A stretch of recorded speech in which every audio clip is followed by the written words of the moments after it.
Good evening, everyone. Monday night, 8 p.m. We return for the Online Darts Live Lounge. Myself, Thor Bars, and Dan Simpson are here for episode 208, and it has been a bumper week in the world of darts. My apologies, Dan. If I fall asleep, you'll just have to wobble the computer or something. But how are we doing, buddy? You all right? Yeah, I'm all right. It's good. I mean, it has. It's been a busy old week in darts terms, but it's been a busy old week in general. To be honest, it's Father's Day. This was yesterday, which if you many children as I have, it takes a while to unwrap all the cards and presents. Sun shining, weather's nice.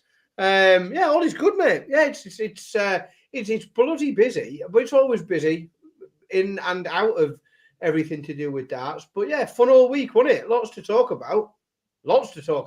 100% it has some been good, some bad. I tell you what, it's mint. There's loads going on, but you can tell because the whole world of darts has just lifted ever so slightly in terms of the amount of shite that's being talked across.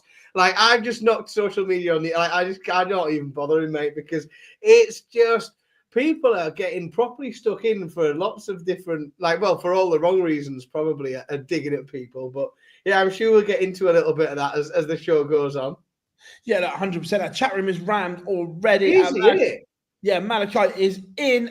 K-Day's down. How we doing? Scott, Daniel, Owen, James, how we doing? Fraser, how we doing? My friend Dixie, all good. Bob, Kieran, Marcus, Warren, how we doing? Shelty.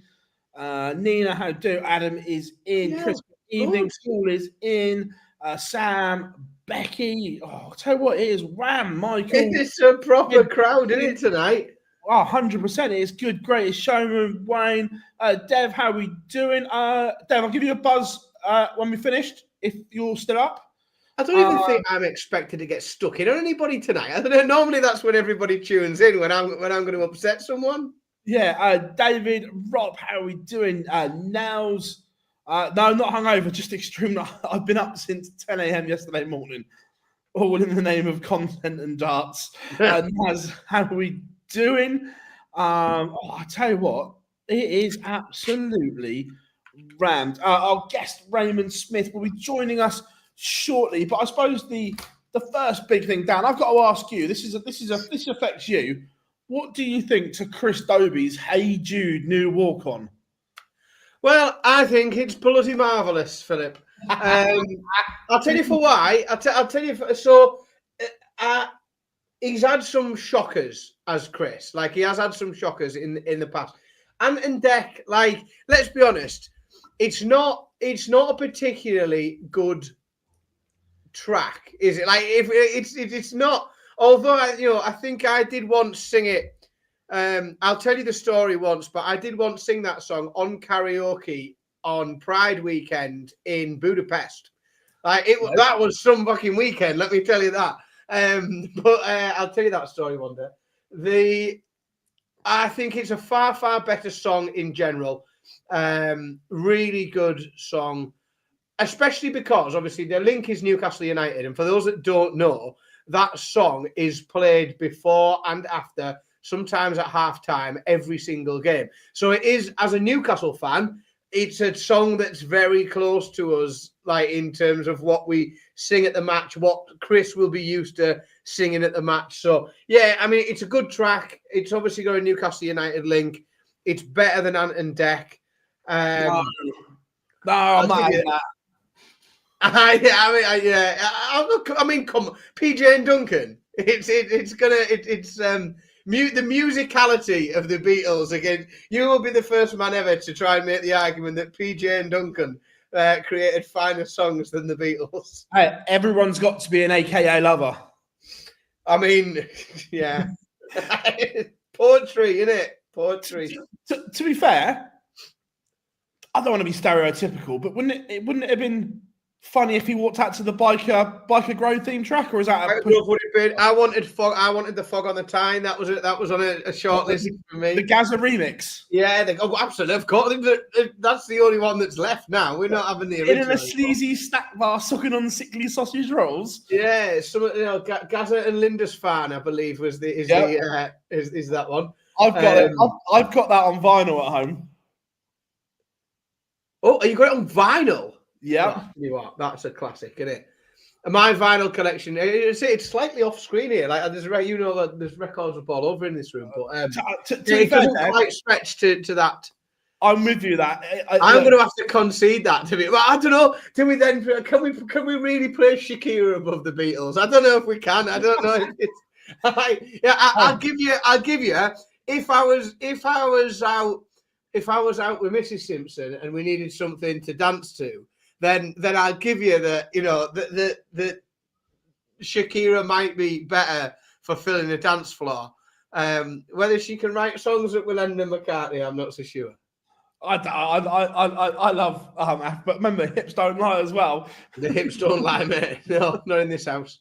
Mind you, before we get run up in the Biker Grove reference, yes, Nina, we'll be in the Pro Tours tomorrow.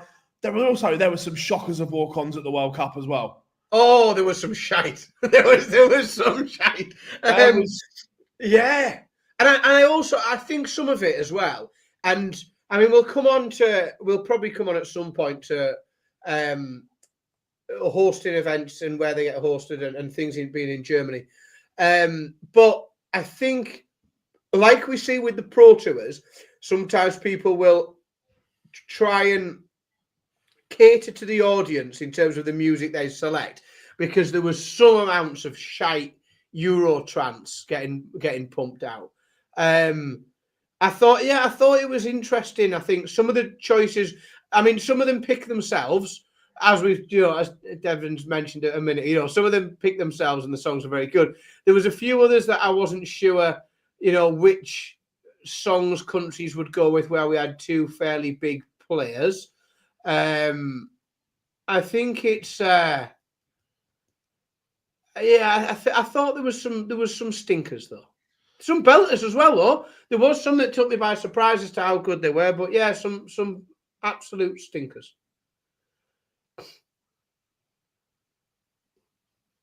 So what have we got here in the chat room? Northern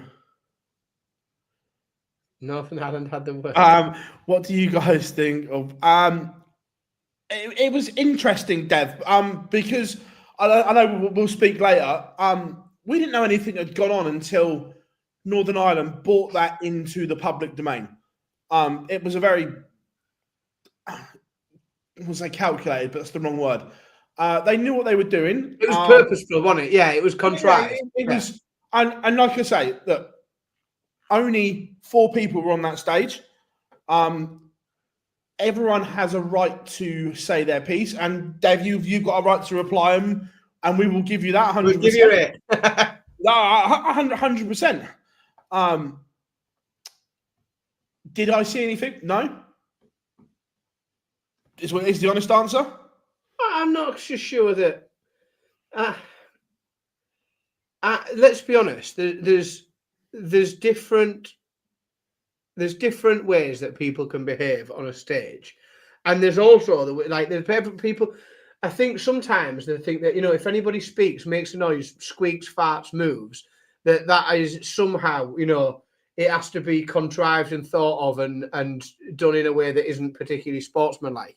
Whereas in reality, people just move, talk, be slightly different to everybody else, and it doesn't mean that anything comes from a place of not wanting to just compete. Normally, I think sometimes people look for needle where it isn't, and I think sometimes people also want to have something to talk about. It's also very easy, and we've talked about other players in the past doing this. And we've seen people do it in interviews. Like people do it to you a lot, and you're quite good at spinning them around on it. Is that they'll be asked a question about themselves and they'll answer about somebody else. They'll be asked a question about their game, their next opponent, their something, and their reply is about a fucking bloke that's playing tomorrow afternoon. And we've seen people do it all the time. And it is, I think, sometimes just a way of people steering the attention away from themselves when they feel like they're getting quite a lot of attention. Obviously, there was quite a few teams that got more attention than they probably would have expected to get and would normally get in this tournament, because we had a few rogue results. But I think it'd be interesting to hear the other side of that. 100%. Who said it? Yeah, don't worry yet. The zapper is out in the chat room. Don't worry about that. We've got the first zapper of the day. Yeah, Gray Sherman. I had to go and get it on the other screen because I can't do it within here. So that's why I was. So the Irish were offered Zombie, and William O'Connor said no because it's my walk-on, not the team's. They were offered it. I mean, fair. I don't know. Well, the difficulty is it's whether or not, and he's maybe being quite diplomatic in that, because to some people it's just a lovely song that they listen to while they're driving the car. To other people, it's not, and to other people, that song has a deeper meaning, and it especially has a meaning between the people of the two countries that we mentioned there. And it might have been a very diplomatic way for him to not even have it be a conversation as to whether or not they were going to use it, whether they would change it because it was Northern Ireland or anything like that. And it just removes it from the situation. Yeah, so no, it was, regardless of his thoughts, I think it was a fucking good answer, like a very good answer from him to say that. Because it was a sensible move in my book. Yeah, no, I don't disagree. But this was even before they were, and that was the reason that it was like, no, this was my walk on. Which, again, the Northern Ireland one, I'm not sure that worked, that they won it. But again, that was Daryl's walk on, not Northern Ireland's. Do you know what I mean? Yeah, I mean. That to me personally, you know my views on that song. I want it removing from all sport. I don't want it involved in any sports at all. I think it's shit. I can't stand it. It drives me around the bend. Every time I watch a boxing match, I have to listen to it. It's creeping into more and more and more sports. Like, I can't wait until we see like the Lawn Bowls World Championships and we have to listen to fucking Sweet Caroline before we get started. It's creeping into all sports and it needs to be eradicated immediately. It's garbage. Shite. Yeah, no, I'm not a fan of it, as you know. But yeah, it was different. But on the World Cup, obviously, Raymond's due any time, but we'll carry on chatting over the World Cup. What was have you got a favourite moment? Oh, I mean, we are going to like talk about a bit more, through the stages. It's hard to not say that the final leg of the final, because like it was as good a World Cup final as I've seen since Italia '90. It was like properly at it. Really, really impressive. So that was a massive highlight. I suppose, like in terms of the other, general highlights, then I suppose I've got loads. I thought Northern Ireland beating Bashing Up Germany was very impressive. Hong Kong beating Sweden was a great moment. The way that the Netherlands played against Scotland when they came in. I know Scotland didn't have a particularly brilliant campaign, but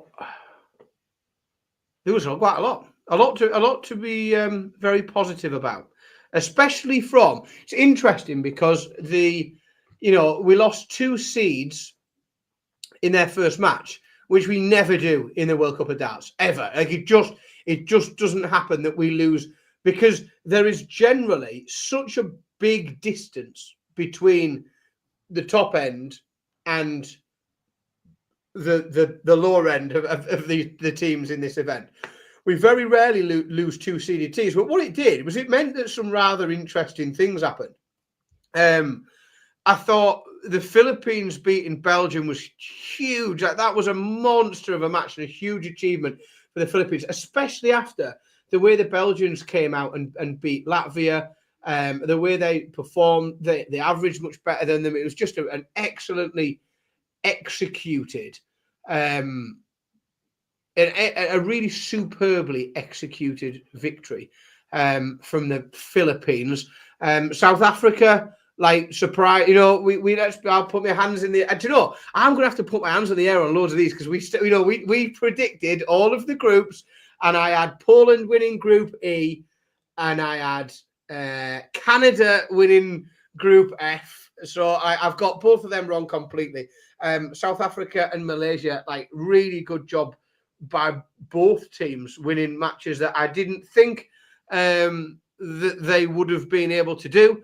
I thought that Group G was as fun as I hoped it would be. We did say, didn't we, that we worried for the United States. We were concerned, and we could have put not better players in. That's not fair to the two lads that went there. There were members. There are North American dart players who are in better form and have been playing of a better standard this year than the two that went to represent North America. And I think we thought that they were going to struggle, and they did. What else is worth highlighting? Argentina. You can't not mention Argentina, I suppose, can you? First ever. It's South America and the Caribbean is sort of the region that they play under, and they're the first ever nation from that part of the world to make the last 16, and that is a big achievement. That is something that's huge, really, in terms of the size of an achievement for a part of the world that has absolutely no pedigree, absolutely no history at all in playing darts, and certainly in playing darts on the world stage with some because again the standard here, so you take someone like Argentina, who have never had a professional dart player, they've never had somebody with a tour card, they've never had really anybody of any note whatsoever, and even the countries, even the countries, when we look along and we say, right, yeah, that we haven't had them as, or they haven't got a tour card holder at the minute. Lithuania haven't got a tour card holder, South Africa haven't got a tour card holder at the minute, but these countries are established and have had tour card holders, and the players that have gone have played the tour. They've played at this level, and the experience is there, which is why I just think it makes the achievement by Argentina absolutely massive. Really, really impressive. Big news. Oh, 100%. Look, Hong Kong is such a good watch as well. But for me, Man Lot Lung is a star in the making this is the if, and we'll play the clip in a little bit, if he can get the support he needs, or if the structure is put in place in Asia and so on, because he is just an incredible watch. And the darts he produced at times was spellbinding. Take the big guns out of it, Hong Kong were arguably my favourite watch in the whole tournament. There was just something infectious watching them two play together. Yeah, it's just very, very watchable, isn't it? And that's what it does, and it does often. Like, it takes us by surprise a bit, the World Cup, because and I know we talked about it last week, and this isn't new. This is what World Cups are all about. This is what keeps it fun, because I've traditionally always enjoyed the World Cup. It's a tournament that I always look forward to. I always think it's going to be fun, and that's what it is. A lot of it is fun. It's great to see developing darting nations and the standards. It's brilliant to see developing darting nations progress and do better than we've seen previous of them. We've talked for ages about the players playing on the Asian tour, how many of them they are and how deep the talent is. And what we were saying is we need to see like one of these teams come and do something, whereas we didn't see that this time. We saw like 3 or 4. We saw 3 or 4 of the Asian nations play up, and again, not just fluke a win, not just make it competitive, make it scrappy, but most importantly, is they created watchable darts that was fun to watch. Like, again, like some of the nations that we didn't expect to see at the back end of the group, Argentina, you could make a case that lots of people didn't expect to see South Africa in the last 16, but they were very watchable. Like, regardless of why you were watching it or what was keeping you tuned in, it's watchable. And that, for me, is what I enjoy about the World Cup, is you see all sorts of random stuff, strange walk-ons, people gelling, people not gelling, people falling out, people arguing, miscommunications, you see people completely taken out of their rhythm and going for fucking checkouts that don't exist or numbers that they haven't got left. And like that was a fun one. But I thought it was really, really impressive. Whole lot. Great stuff. Loved it. Yeah. I don't like the way of splitting groups. All this legs one against the throw. No, that's bollocks. It's not. Malarkey. It's too short a format for that sort of analysis. Yeah. No, I agree. I'm not a fan of that at all. I think there's got to be a better way. But I still think, like, I love the World Cup.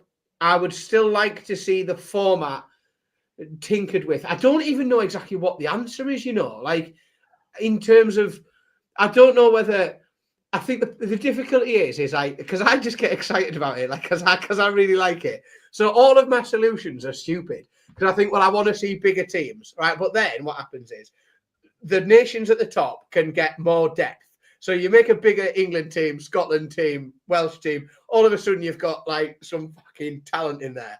And then you haven't got that at the bottom end. You some of these, like, they struggle to put out two like competent players, and I mean competent as I mean on the stage on Sky Sports. Like when I say competent, not just that they can chuck a bit. Yeah. And then I think, well, what I want to see is I want to see like more female representation. I want to see more women in there, and again, it's the same problem. Is 2, 3, 4 countries can churn out high level female players. I don't know what the standard of female darts is like in Argentina. I don't expect it's anywhere near what we're used to seeing on the women's tour over here on the regular. I might be wrong. I'm happy to be proved wrong. But yeah, I'd like to see it get bigger. I would like to see it fucking move, is what I'd like to see. Nothing really particularly against Germany, but it's a World Cup. You don't play World Cups in the same place every time, do you? You move it around a little bit. And why would we not play a World Cup in Asia? Why would we not play a World Cup in North America? Why would we not play a World Cup in Africa, in Australasia? Why would we not play a World Cup in these things? And if you want to develop darts, in North America, and you want more people watching it and more people tuning in, and I say North America just because we talk about North American development quite a bit because of where it's at. But exactly the same goes for every other continent on the planet. It goes for Africa, it goes for South America, Asia, etc. Is that take the World Cup there, because it's only a weekend, so you're not having to cock around with everybody. You're not taking the whole of the production for a full week. You're not taking the whole of the tour, so it's not like these situations where we say, "Oh, you've got to get 120 odd players out there." Like that shouldn't be the case. Like you can't.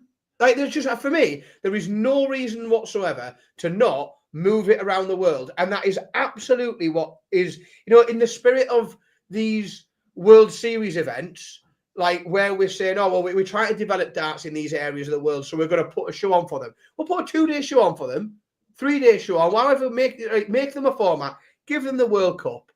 Because I just think in terms of the format, and how many people are there? You can't then you can't then have all the tour card holders going, oh, fucking hell, I've got to get to fucking Belgium, even though it's like a 40-minute flight, but they're all pissing and moaning it. If you have it in Asia and 50% of the people taking part are already on that part of the world anyway, then you've pissed it, haven't you? Yeah, so the problem with winning, and I can see people in the chat room going, because they all think they're watching fucking Eurovision, and they're, winners host it, winners host it, winners host it. The problem with that is look back through the history of the World Cup of darts and look at how many different winners that there have been. And the issue there is you will just end up playing it in lots of very similar places.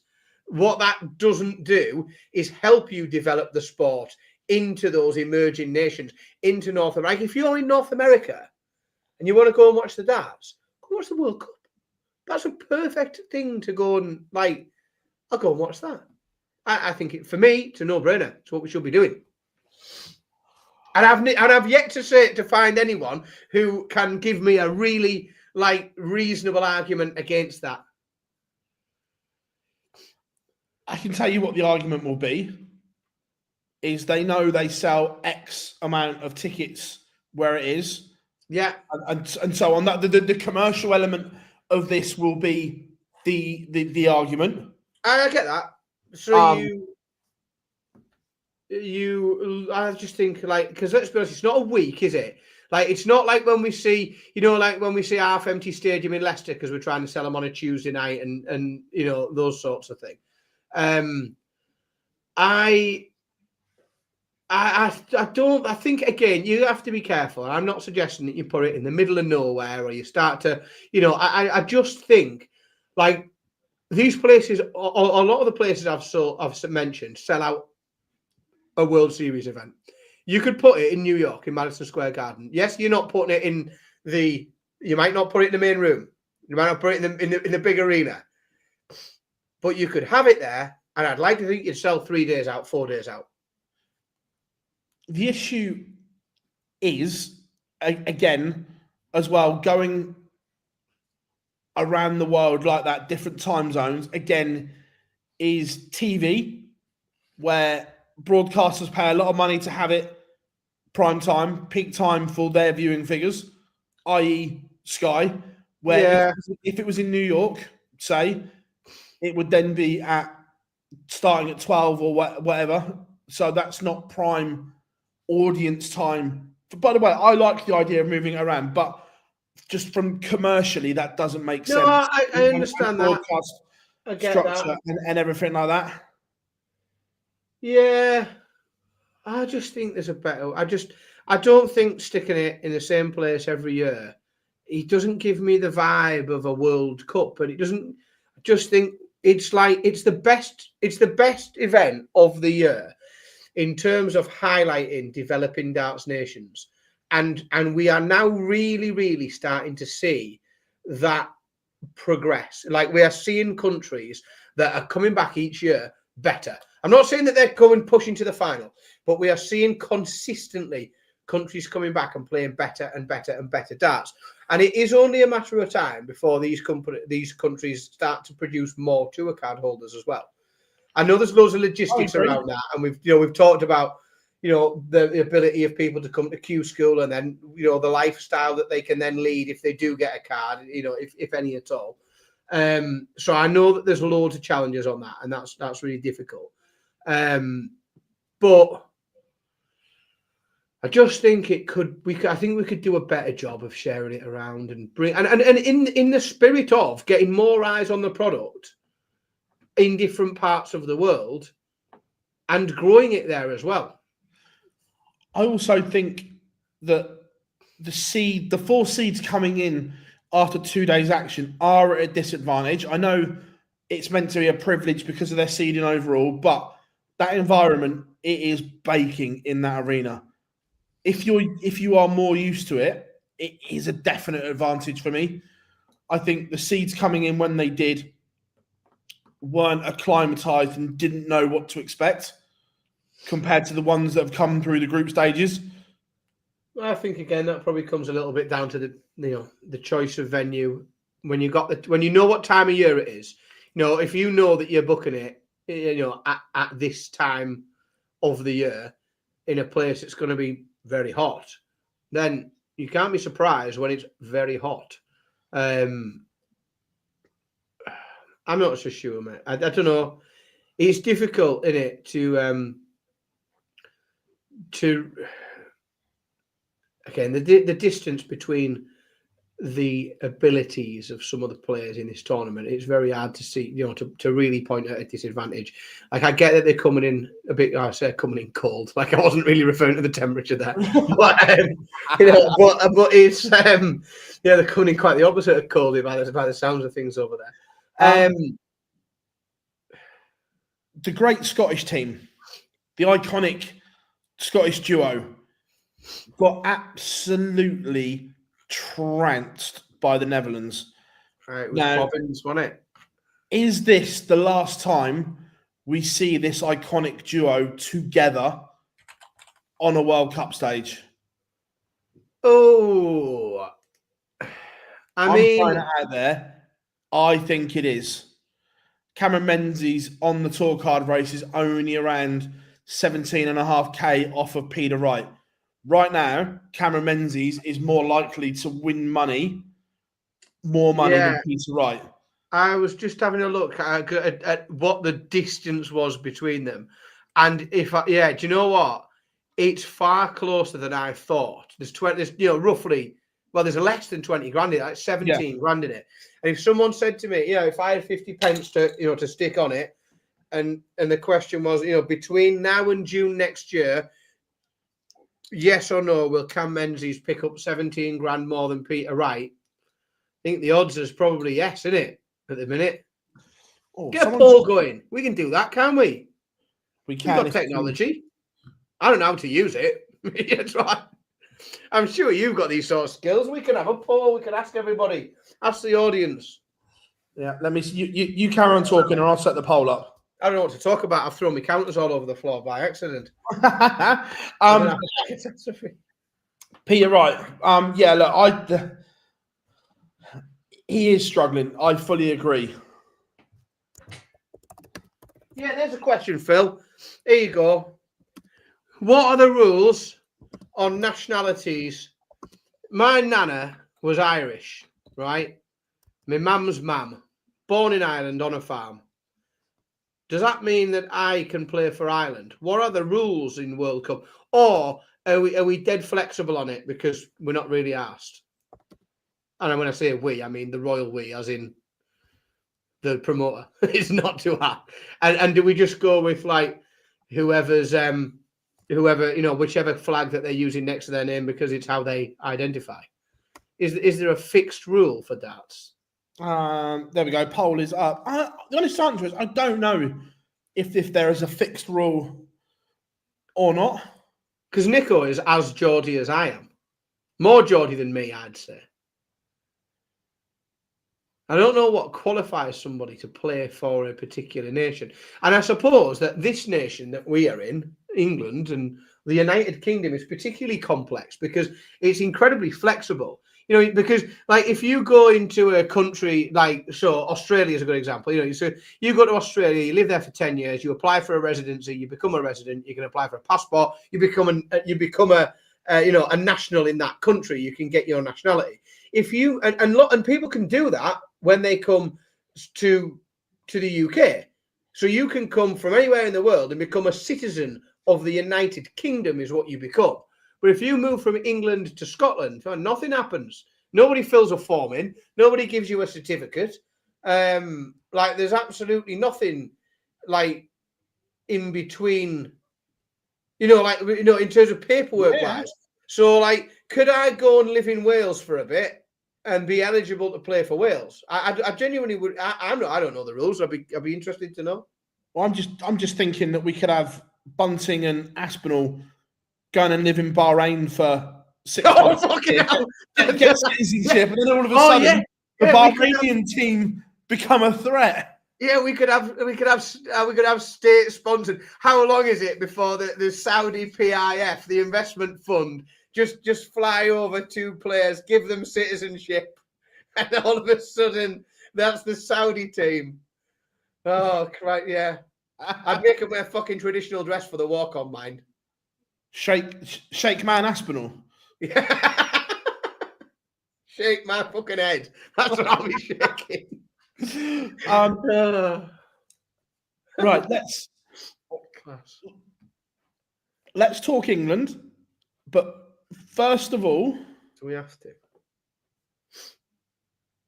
we are going to play this.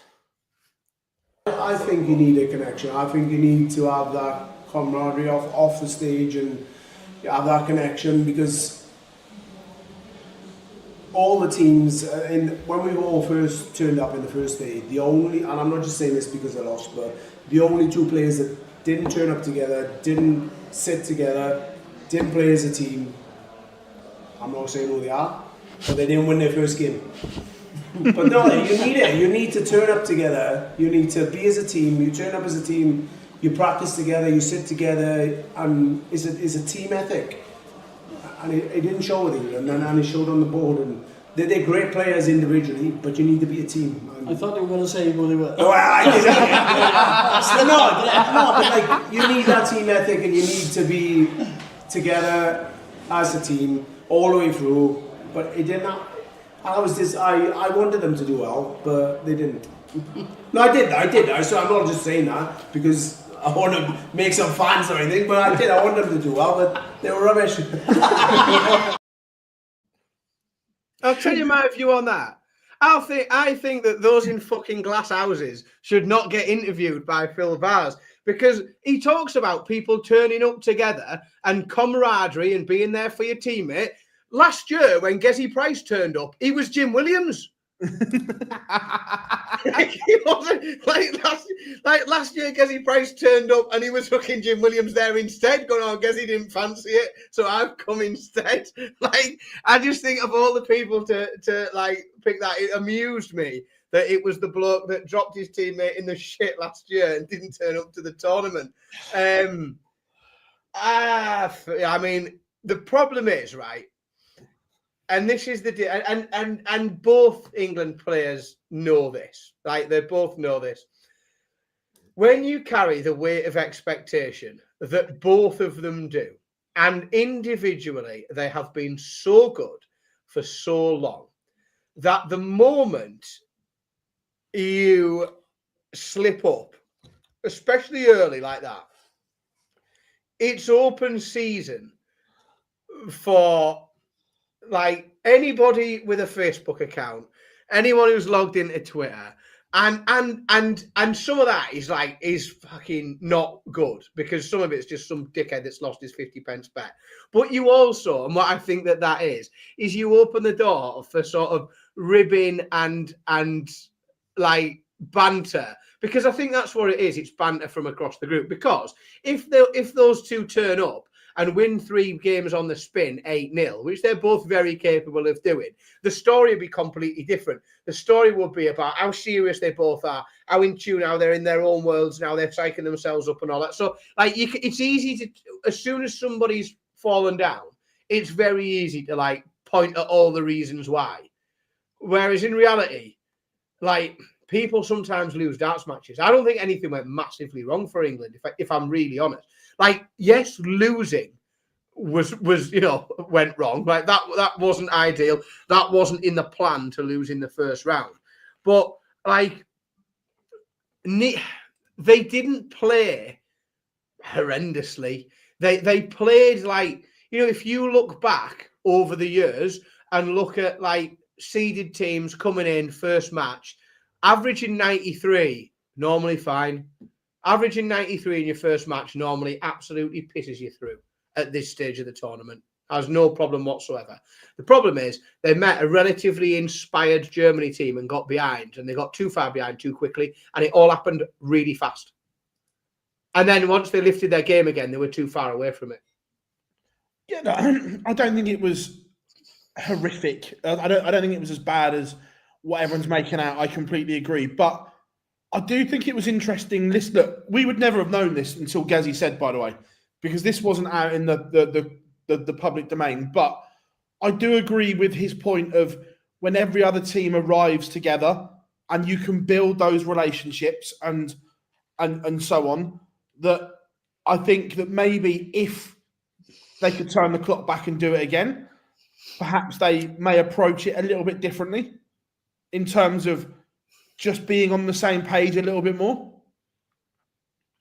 I mean, perhaps. Like, you can't speak for either of them, can you? I mean, I'm not sure whether there are 2 dart players on the circuit who spent more time together in the last 12 months than these two. Like, I would have probably thought these two must have been sick of the sight of each other by now. They've spent that much time together. But I don't know. It's difficult to unpick, isn't it? And like, the difficulty is, like, and like William makes a point in there about, you know, the media and England fans putting too much pressure onto England and the weight of expectation. But whereas I get that, like, because I remember, and I know, you know, the football analogy, like, you know, but I remember us going in, you know, I remember us thinking we were going to win a World Cup when we started Emile Heskey up front. You know, that was misplaced confidence in England. Like, that was biased and misplaced confidence. When we have, you know, by a clear mile, the two best players on the planet playing together. 100%. No one's arguing that. Like, it wasn't misplaced faith. It wasn't anything like that. It was just, I just think it was just, it went wrong really quick, and neither of them could arrest that, you know, quick enough. And I think that lack of rhythm helps. Is that, you know, what both of them are very, very good at doing is, if they get a couple of legs behind, rattling a couple off quickly. Like, they don't, you know, they can catch back up to things really quickly. Once you remove that rhythm, it just, I think it takes away their biggest strength in that situation once they've fallen behind. But I don't think I don't think a lot of the stuff I've read is close to true in terms of, like, an analysis on the performance. The performance wasn't that bad at all. I'm with you 100%. The got beat by an inspired performance, like, you know, an inspired Germany team who like, and let's be honest, right? The Germany team were punching, like, well above their weight. Like, for large parts of that tournament, they were playing way beyond the level that anybody thought that either of them could do. Yeah, 100%. Just a quick one before we put this back up. That profile commenting as Devon Peterson in the chat room is not Dev, by the way. Just to point out, it is not Dev, because I've just had a WhatsApp from Dev saying that's not him.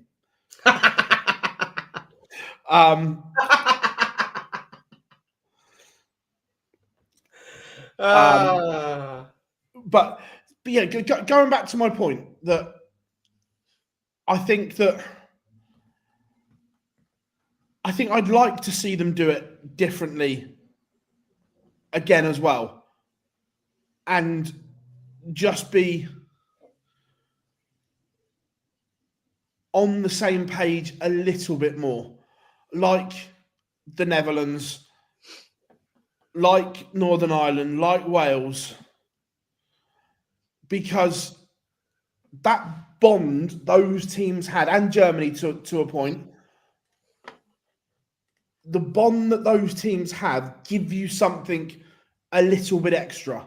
Do you know what I mean? That team spirit can nick you a leg here, can do something. Do you know what I mean? I think we saw Belgium make a semi-final next year, and they wanted to murder each other. Like, they wanted to violently assault each other, like, during and before and after every game. So I don't know how much of a difference it would make if they travelled in the same Uber. I'm not sure. I just look at the other one that had absolute no camaraderie at all was Canada. That, again, that looked like two individuals up on the stage. That bond between Matt and Jim wasn't there. It was non-existent. It was like people playing singles. And this is the thing that I think, I genuinely think in this format, you need that togetherness, that bond. I genuinely believe you need something. Yeah, I think it can help. Like I say, I think the argument, the case against that is that for a couple of years when Team Belgium, like, were deeply entrenched in in a civil war. They played some of the best darts we've ever seen at the World Cup. And then this year we see them with the best of mates, all, this is a great, and then they stank the place out. So I definitely think it's helped. I think it's different strokes for different folks. We'll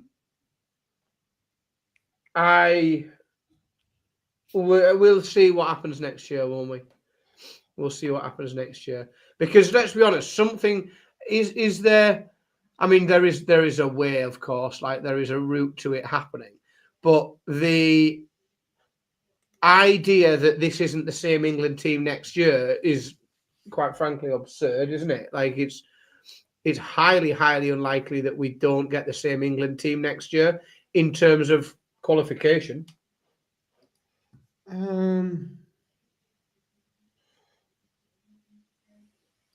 So, unless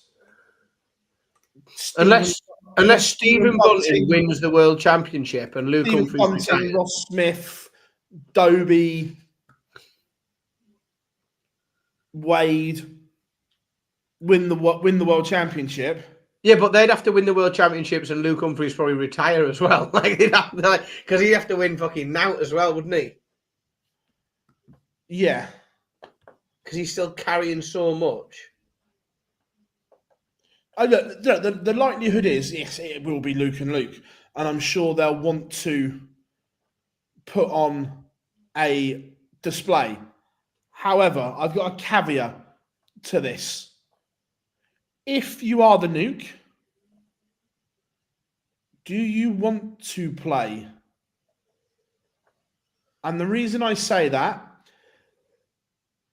is we know that Luke doesn't like playing in Germany. I'm pretty sure we don't see him at another European Tour event in Germany this year, maybe next year. It's unranked.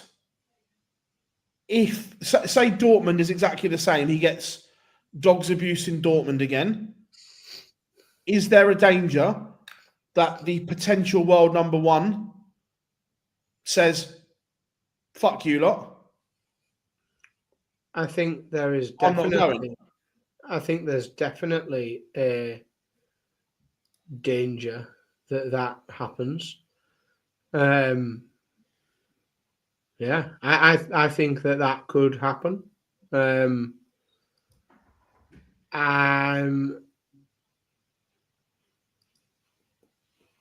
I don't really want to comment on it, to be honest, because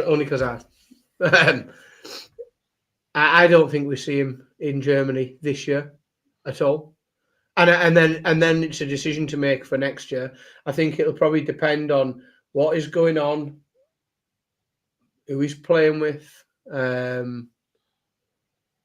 the problem is, and we've said this a lot about the top boys, like they've earned the right to play what they want and have a week off when they want to have a week off and have a weekend off and not play things. And, these lads have given up 17 weeks to play unranked darts. Like they probably don't want or might not fancy another one. It depends, I suppose. I think the question is purely and simply is how much winning a World Cup means to an individual. Is if that individual looks at their trophy cabinet and says, well, what's really bugging me is I've got one of them, 7 of them, however many, whatever it is, but there's something missing. And what's missing is a World Cup because I haven't done that. Then I think that is about the only motivation that someone could have to then go and do something they didn't want to do.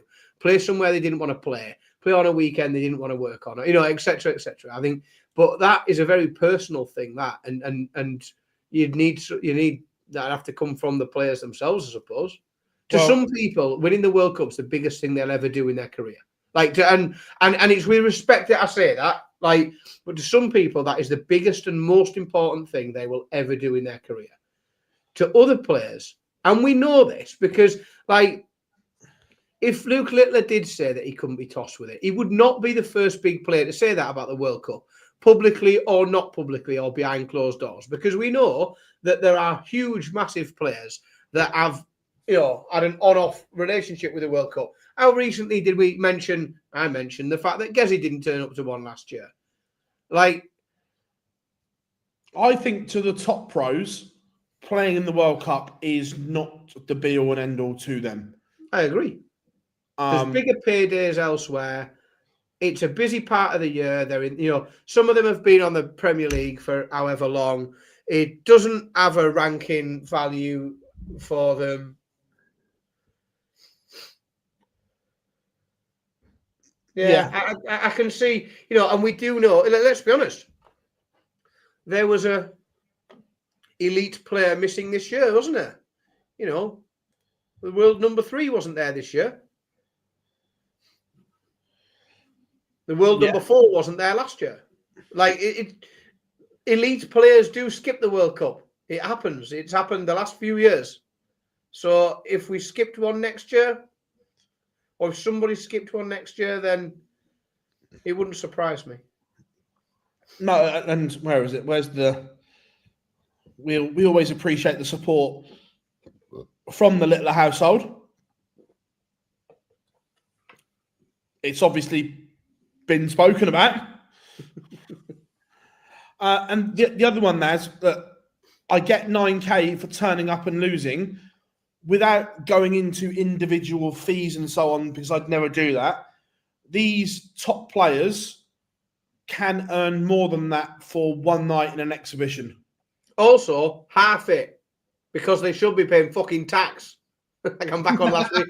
I'm back on last week's rant again, aren't I? So the thing is, okay, they don't play in the World Cup. So this weekend they'll go and do 2 exhibitions and make more. Yep. So, right, before we touch on the winners, because we haven't really done that yet, I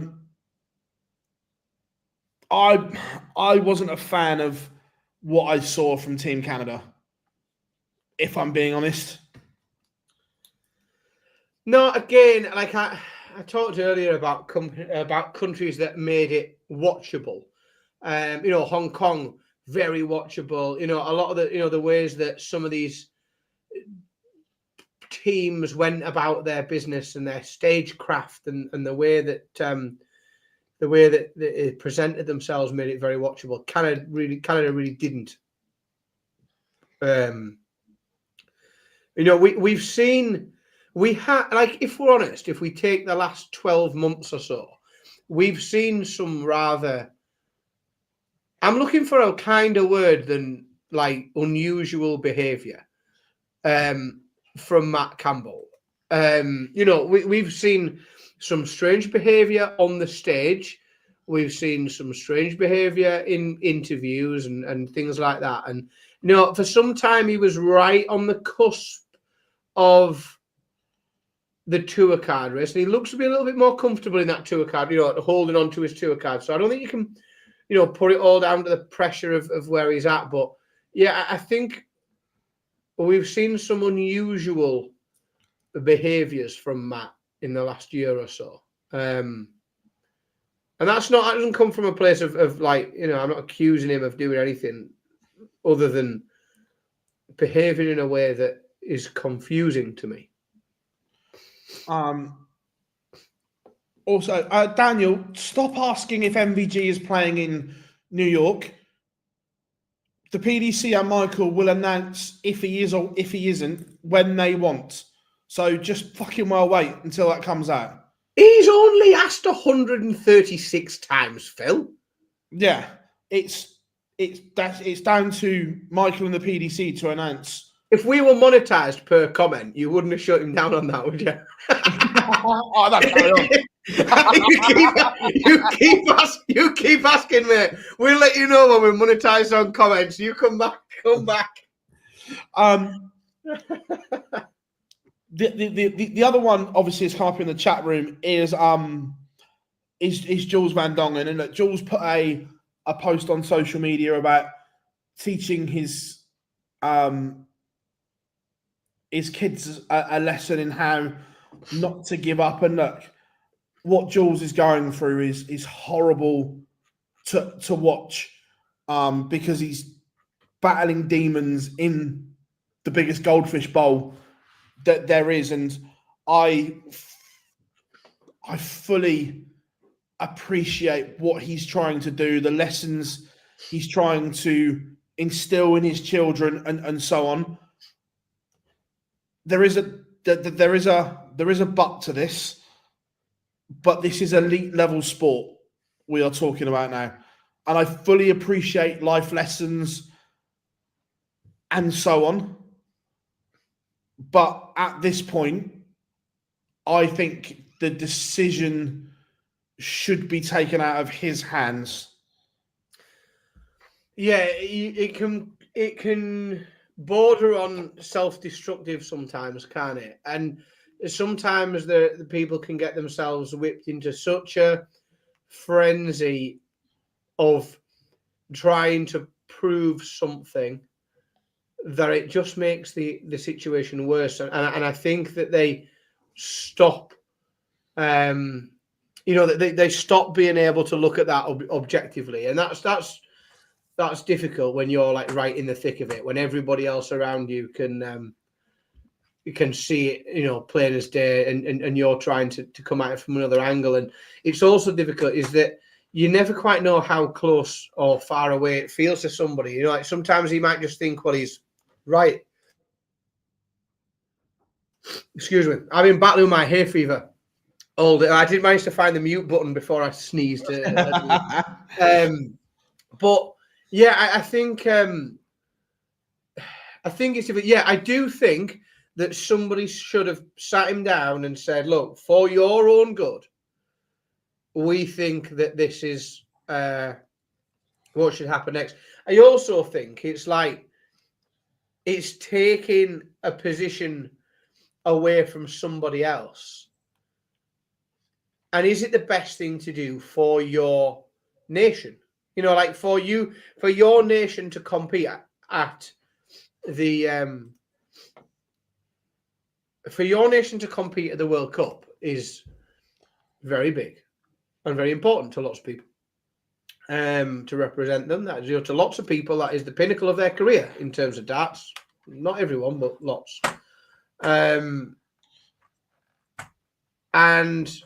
you are essentially knowing exactly where you're at going into it, and knowing exactly what you are likely to produce, and then just plodding on and really costing your country an opportunity to move on. I'm not, and I also know that I say that fully knowing that people in the chat room will be waiting for a dig of the fact that the guy's not even American in the first place. So how much does that World Cup spot actually mean to him if he isn't American and he's going to represent America? Like how much does it mean to him? How much is that an ambition of his? Or is he just, again, I ain't going to fault anybody for this because, we've all got to pay our mortgages and feed our kids. But is it just that things are being pretty fucking rough on tour from him, and there has not been very much at all coming in terms of income, and he picks a couple of grand up for turning up? And I can't fault someone if you're up against it and you're in the shit. I can't fault anyone for that. No, I agree. Yeah, if you're up against it and you're in the shit and you've got, you need to keep the wolves from the door, then going and collecting some coin up because you've turned up to the World Cup that you, by hook or by crook, have qualified to play in, then I'm not going to fault someone to go and pick a check up. Yeah, no, 100%. Right, let's talk Northern Ireland because they were sensational.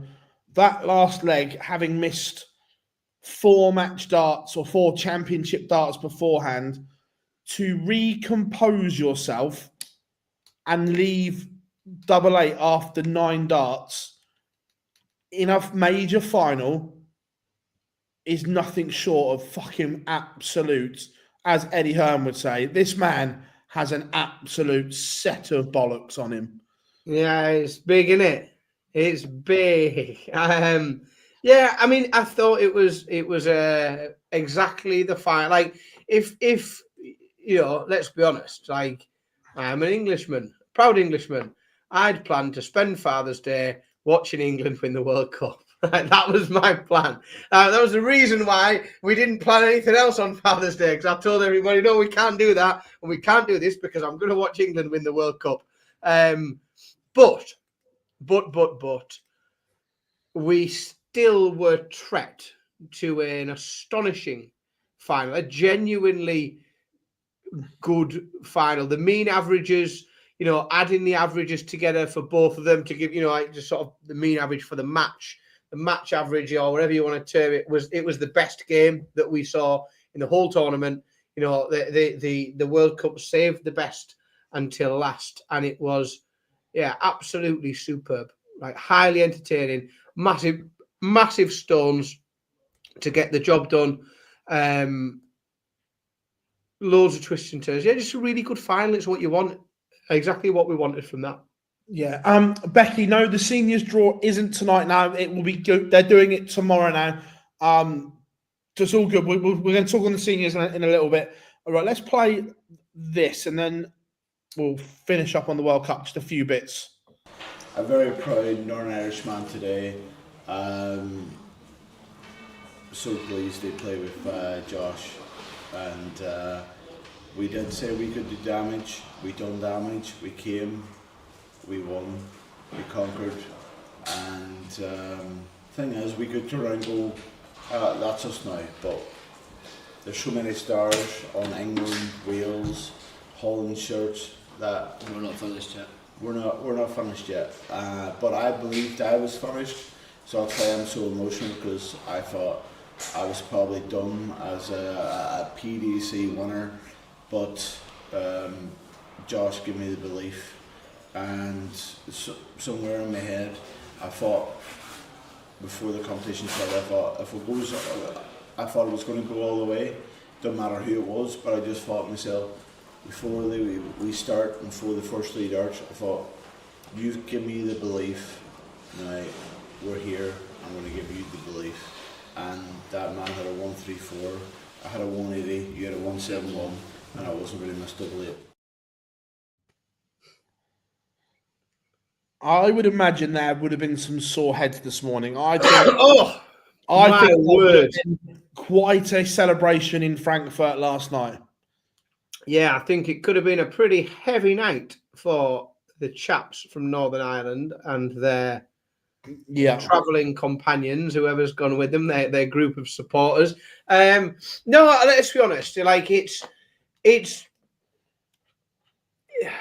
very nice to see. Like, it's nice to see players like Daryl who've been at this for a long time. Like, I'm not sure how many World Cups Daryl's been to, but that certainly wasn't his first. Certainly wasn't his second. I think it's very, very nice to see a different name on the pot. I talk loads about nations developing in darts and nations getting better and improving. Like Northern Ireland, we've known for years and years that there are and have been for as long as darts has existed. Very, very strong darts players and hugely talented players from Northern Ireland. But being able to stick World Cup winners, put their name, like when you look and Daryl rattled them off, the other countries that have won this title, there's not many, Netherlands, England, Scotland, Wales, Australia, like it's a very small group, and to put your nation among that is absolutely massive. But yeah, I think it's huge for Daryl because 10, 11, 12 years maybe since his World Cup debut, he's finally managed to get all the way and lift it. I think it's even more exciting because everybody, I think, that I speak to generally in darts is excited about the rise of Josh Rock, what Josh can do in the game, what he can do in years to come. So I just think it's good all around. I think it's good for darts. I think it's good to get a different name on the pot. It's good because, you see a real servant of the game in Daryl Gurney, who's been around and played everything and been a real good ambassador for the sport as it's grown bigger and bigger. For him to pick that up is very nice to see. But I think, most exciting is, this is a landmark on the continuation of Josh Rock's career developing. Here's one. Has Josh Rock just penned his name into next year's Golden 8? If I had to make a list of 8 today, if somebody said to me the Premier League starts next week, who's in it? He'd be in it. The only issue he's got is there's an awful lot of darts between now and then, and there's an awful lot of pots to be given out. And there'll be lots of people that will be lifting those pots, and lots of people coming second. Because even if we get the same winners in the Luke's take turns lifting pots, then there'll have to be other people getting to semi-finals, quarterfinals. And the difficulty is he's won the first pot after the Premier League. And when we come to talk about the Premier League in next February, this will feel like a long time ago. This won't be fresh in our minds. And whilst today, like I said, if it started next week and you said, give me your 8, Dan, he'd be in my 8. But it's a long time. And there's a lot of darts and a lot of trophies, a lot of stories, and a lot of 9 darters, let's hope, and lots of things that will happen between now and then. And when we get to February, this will feel like a long time ago. So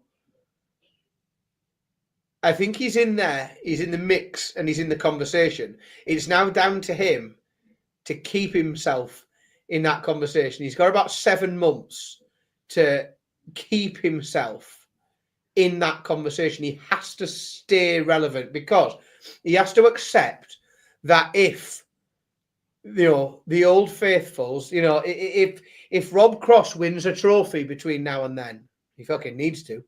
If Peter Wright wins a trophy between now and then, because Price wins, there's lots of players that if they win something between now and then will, I think, in the eyes of the PDC, leapfrog Josh Rock into that position. I think he's edged himself ahead of players who are talked about a lot, perhaps like, I think he's probably edged himself ahead of Damon Heta in the discussion. Same goes for no, I can't say it. Sorry, I'm not going to say it out loud. Well, you've changed.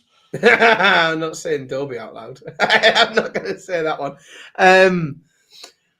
I think he's definitely ahead of Mike DeDecker in the conversation at the minute, even though Mike's ranked, further up in above him. I think he's further ahead. So if you look at the order of merit on the tour card race, he's behind DeDecker, Schindler, Ross Smith. And I think at the minute, the way things stand, I think he's probably ahead of all those players in terms of staking a claim on a Premier League spot. But he's going to have to outperform all of those players between now and then, because they all offer something a little bit different. And sometimes it doesn't, you never quite know what the Premier League are looking for. We have talked a lot about a Premier League night in Belgium. Somebody said it when they shouldn't have done. We've had that. So does Mike DeDecker be ranked above Josh Rock? If Mike DeDecker does much between now and then, does he end up by proxy, looking more likely to the PDC for a spot because of that addition of that venue in Belgium? Perhaps, who knows? Who fucking knows what the PDC do with Premier League spots? But I think he's got to do more. He's in there at the minute, but it's a long time away, and I fear that this will be a long distant memory come February when those names get finalised. Johnny, I think there's a few reasons why we're talking about Rock and not Gurney. One is Gurney's ranking. He's still provisionally world 29. No guarantee he'll be in the top 32. Does Daryl tick the same boxes as Josh? No. And I don't mean that horribly. He doesn't. Josh is No, exciting. I don't think Daryl would. I think if you interview Daryl Gary in a minute, he's young. He ticks more Yeah. boxes. I don't think Daryl would say that he's more worthy of a shout at the minute than Josh Rock. I think it's pretty. I think it's pretty apparent where the career of Josh Rock is headed. He's not there just yet. There's still a bit of, and I don't think that's a bad thing. Like, I don't think it's a bad thing that he's getting some growing time and some growing space. And I don't mean, to get taller. I mean to, grow within the sport and serve his time a little bit on that tour and in that environment, and just developing and getting used to getting into the back end of tournaments and picking up trophies. And I think it's a good thing.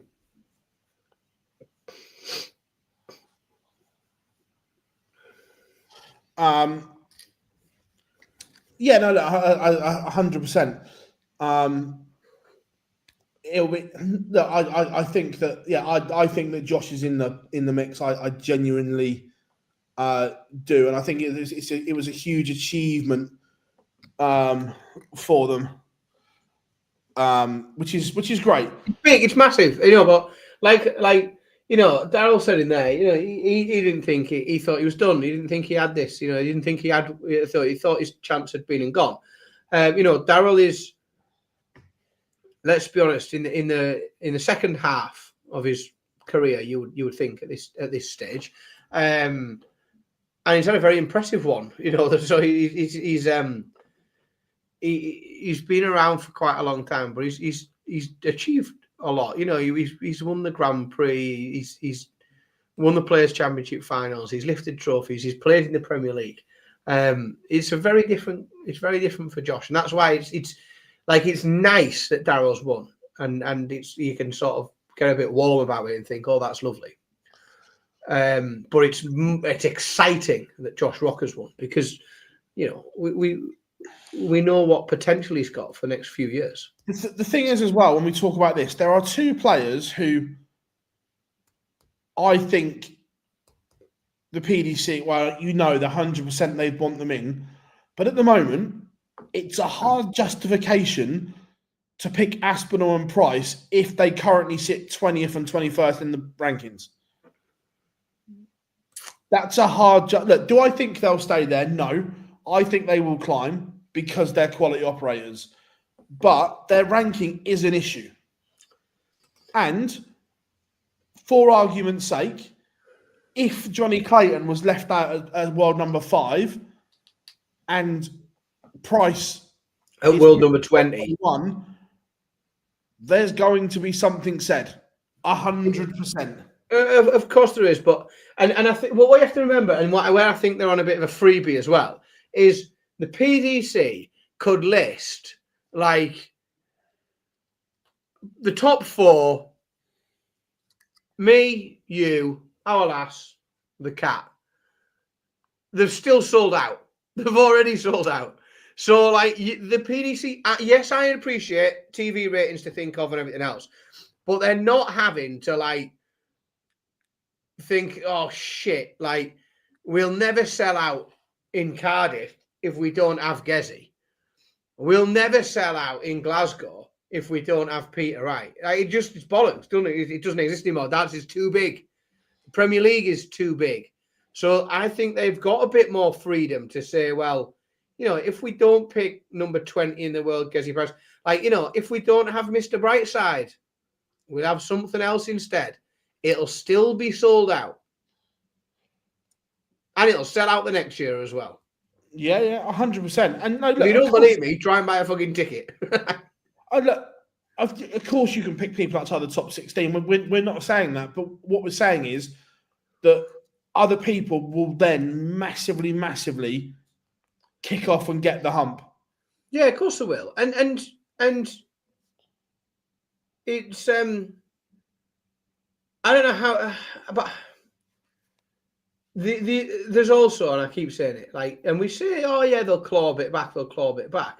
Like, there are, the Josh Rocks of this world, the Jan van Veens of this world that could blow them away in terms of the level that we could see from them in the next 6 months. So I think it's pretty. I think it's pretty open. I really do. The Prem at the minute for next year. No, I fully agree, and I know we're speaking about this early, but the players are already thinking about it. We've heard Johnny Clayton openly talk about it recently. We've heard Josh Rock talk about it recently. They're already thinking about it. It's already on their mind. Is next year's Premier League? Correct. Yep. Is the thing, and that's the draw of the Premier League. I know it's not everyone's favourite, but most players would sell their left arm, their soul, and a big toe to be in that Premier League for 16 weeks. Yep. Because it's of everything that comes with it. Certainly is, and you know, a lot of financial stability has been built on the back of the Premier League, and you can see why some people would not want to see it carry on without them, because it is a you know, annual injection of dollar into their account. Correct. Yeah. And then plus, it's not just the money you make from that, it's what you can then charge extra on your shirt, because that logo is being seen for another 16 weeks on 100%. TV. Yep. And so it's the exposure that comes with it, and everything like that. That's why it is so big to them. You get a lot of people. A lot of extra people visiting your chip shop if you're in the Premier League, don't you? Sorry, Anthony. But look, it's it's like the Premier League to us is like Riyadh season, 13 months a year. Like it never stops. It's not Riyadh season. It's not Riyadh season. Riyadh season never ends. The Premier League conversation never ends. If in doubt, Riyadh season is on. Nels, I've been saying James Wade for the Premier League all year. All year. Because I like to manifest chaos, and I genuinely believe that there is nothing more chaotic that could happen in darts than James Wade's one last dance in the Premier League. Raymond will be joining us shortly, everyone. Don't worry. Obviously, the time difference and whatever. The seniors announcement. Raymond van Barneveld is to play in the Champion of Champions. Now, this was it was mixed reaction on social. I actually like it, and I'll tell you why. Now, I am hopeful this is the start of players being allowed to play in other events and so on. I hope that we could be having this conversation in 6 months and it'd be a disaster. I agree. But right now, I like the fact that Raymond has asked the question, permission has been granted, and it looks like there is movement on players being allowed to play elsewhere. For the seniors, it's an incredible coup for the seniors to get Raymond van Barneveld in their tournament. Oh, huge. Like the thing is as well is, and I think I have to contextualize stuff sometimes because it's easy to forget. And I think it's easy for us to forget, especially because of how much attention we've paid to darts for such a long time. Like, I have to explain to Billy, my son, who Raymond van Barneveld is. Because to Billy, he's sort of he's an older bloke that picked a tour card up a couple of years ago, through Q school, and hasn't done a great deal since. It is difficult to convey in a sentence like the career that the man has had, what he has done during that career. You know, the amount of world championships that he has won in both codes. You know, the UK Open wins. He's won. He's had a go at everything. You know, he's won a Slam. He's won a Premier League. He's won 4 World Cups. How many World Cups he's won? He is an absolutely massive name within darts. And yes, we've seen huge names play at the seniors. We've seen the biggest of names. You know, we've seen Phil Taylor play at the seniors. We've seen Martin Adams play at the seniors. We've seen John Park play at the seniors. We've seen world champions from both codes play at the seniors. We've never seen a player of that reputation with a career of that standard who is so close to it. So close to because let's be brutal. And I love seniors tour. Like, I am as upset as anybody else that we're not seeing like a full seniors tour and a full complement of events in big venues, because I love it. I try and get to everyone that I can. So like, it is with like it's with a lot of respect to the guys that are there. That's it. It's a huge coup, because it is. We haven't seen the massive players like close to their prime. And I mean like 10, 15 years away. They're a long way removed from their prime. But with Raymond, he's very close. He's not very far away at all. He's still got a tour card. He's going to play in Blackpool in a few weeks' time. Perhaps. Perhaps, I was going to say. Perhaps. We don't know. It could change in a few days' time. But I just hope it's a catalyst for other things, because I want dart players to be able to go and earn money elsewhere and play in other things and play more darts. The more darts, the merrier. So let's just hope it is a catalyst to. Yeah, and look, I am hopeful that this is a new era and so on, and that players will be allowed to now move. Now, someone said about the World Championship, Lakeside, that will not happen. That's a different kettle of fish because of the Tomlin order. There is an order in place that says you cannot play in both World Championships. So I don't see movement on that, but I see movement on other tournaments. Or exhibitions that are streamed somewhere. Correct. Not that this is an exhibition that's streamed somewhere. Yeah. Oh. So, yeah. Oh, our guest is here. Right, 2 seconds, everyone. We are going to spin a little video and we are going to bring Raymond in. So we are going to be back on the other side of this.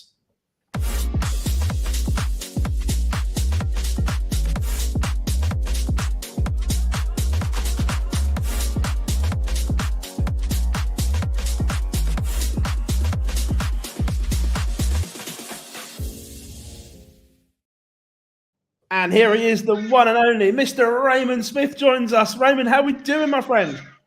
Yeah, very good. Yourselves? All good, mate. All good. How's Australia this morning? Yeah, pretty cold. It's at 12 degrees here at the moment. So that's like British summer. Yeah. That's the summertime over here.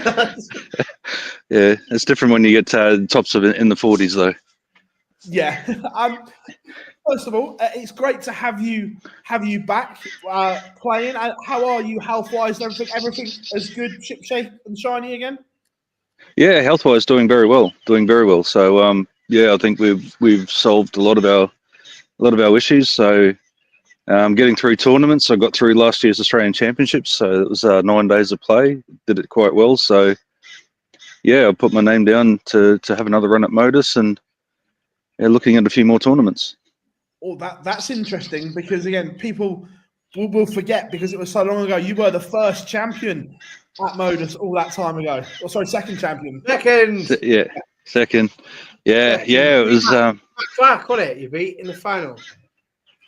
Yeah, Matt Clark. Yeah, it was. I think it was Phil Jakes' in the weekly win. So, but yeah, it was. It's been a while.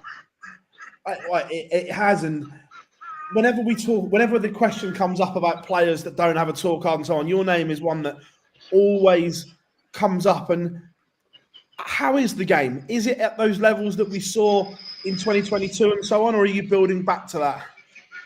Yeah, it's getting there. I've had quite a few final series in the 90s. I've had a few, like 2 or 3 days in the 90s, but I'm not consistently there yet.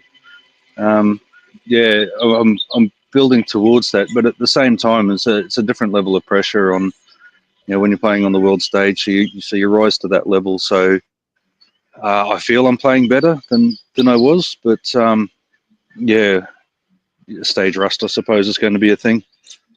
Yeah, and look, we had the guys on from the ADA a couple of weeks ago. Darts in Australia finally seems to be heading on the right trajectory again after a fairly civil war between organisations in Australia recently. How important is it that you get darts on the right footing back home?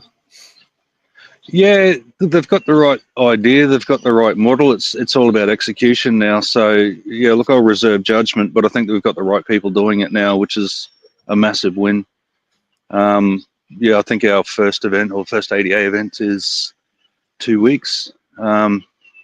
So that'll be 3 days, 4 tournaments. I'm pretty keen to go and give myself a stress test there. But yeah, it's looking positive for the first time in a long time. But it's only positive from the playing front, unfortunately. So development side was still lacking. Well, it's interesting because Australia had always been the flagship for the affiliate tours and so on, and you guys were the nations that we all looked at as that flagship bearer. How frustrating has darts back home been over the last 5 or so years? Yeah, very. It's getting to the point where, you just, like, from a player like myself, I lose interest. I get disheartened. We're getting up on TV, averaging 80s, low 70s, mid 70s, low 80s. It's like, come on, guys, we've got all of this knowledge and resources at our fingertips, but nobody's tapping into it. Let's band together. And as you said, with the faction wars, everybody's just playing those silly buggers in the background, and it's like, oh, what's the point? I like that, because when we see the PDC World Series announced and Raymond Smith's name isn't in that list, everyone's like, hang on a minute, this is meant to showcase the best talent, and the best talent isn't playing. Is it frustrating for you watching? I know it was your own choice not to play in qualifying events and so on, but it must be frustrating knowing that I can compete with the best. I've done it at Ali Pali. Yeah, absolutely, and especially when I'm playing well as well, and but at the same time, seeing the guys that I've been playing against up there, and they're just not reaching their level. Floor game's fantastic, TV game's not that great, and you're like I've been banging on the same drum for years now. We need more stage experience. We need to get more games up on camera, even if we're just YouTubing it, like whatever we're doing, do something to give people that exposure, and it's just not happening. So, seeing these guys get up there, and they've got that ton-plus game in them, and they're so tied up with learning how to play on stage that they forget that they've got a job to do. And it's but that just comes back to the whole development system in Australia. It's just not there. Are you going to try and qualify for the Australian Premier League? It's tenuous at the moment. So one of the qualifiers I'm away for. So I need a good showing in the first one. So you just did very, very well in the other one then. Is that the key? Yeah, look, that's the plan. So there's 2 other ones in there. I've just got to look at the way things work out. But the conversation that you guys were just having as well on the can I play multiple world titles is sort of the other thing. There's no point going to play in that sort of event if I can't take the prize at the end of it. But I've been on a 2-year plan since it's been my focus to go back to Lakeside and try and push myself and get my game back to that point. I'm 2 years into a 4-year plan. I can't just throw that away now. So I've got that weighing up in the back of my mind.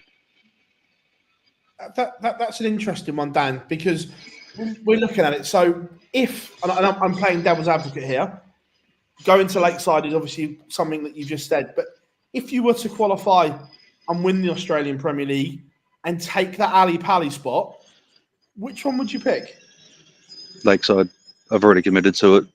Wow. And as I said, I've set myself on a plan. If I want to go back and get a tour card and all that sort of stuff, like it takes a lot of planning to do it from Australia. So I can't just go and throw the plan out the window now. I've got commitments and all that sort of stuff. I've got all my plane tickets and everything booked. So to add on an extra 20-something days of annual leave and 20 days of accommodation, food, and all that sort of stuff. You know, it's either I'm cancelling flights and all that sort of stuff and costing myself a fortune, or you know, and that's the other side of the coin coming from Australia. It's not very heavy on sponsorship. You're funding it yourself. I like that. I love the fact that you've clearly got a plan and are sticking to it. I want to take you back to 2022 when you came over to Ali Pali and the world stood up and took notice of Raymond Smith. Do you believe, or is it possible for you to do a Simon Whitlock, a Damon Heta, and commit fully to the professional game one day? It's part of the plan. Oh, I like that. That's a good answer. I like that. That's a 4-year plan as well. 2 years into a 4-year plan. Yeah. So, yeah, I mean, people don't realise that it's a lot of work from my perspective. Coming from Australia, you know, I've got mortgages to set up. I've got jobs to put on hold, and you know, I've got to get through work commitments, and I've got to set up the plan where I'm going to stay, what I'm going to do, what tournaments I'm going to play, how I'm going to lead into the tour card, the Q School playoff. All that sort of stuff, and then the what if it doesn't happen, and then you've got another year on top of that because it's not just, you know, I'm going to go over there, it's all fair with the flying. You're going to play some of the best players in the world that don't have a card, so it's, you know, you've got to have plans, contingency plans. I mean, a lot of people say you got to back yourself, but you know, you've got to be a realist as well, otherwise you're running home broke and